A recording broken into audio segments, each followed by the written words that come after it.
How to make Gemini your default assistant on Android. It's really simple, easy, and quick to do. So just follow these steps I will show you guys in this video. The first thing that you want to do is head over to Play Store and install Gemini on your device. Simply go search Gemini and install this on your device. Once the installation is complete, you will see this application.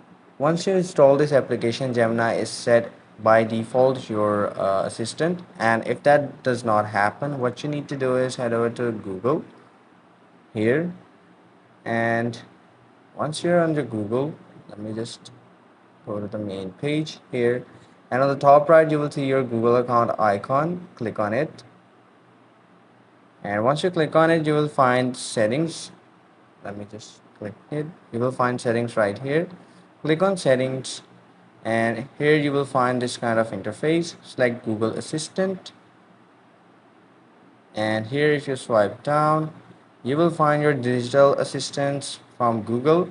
Click on here, and now here you need to select your default assistant for your device. So it's set to Gemini as you have installed the app, and if it does not install the app, the Google Assistant will be your default assistant.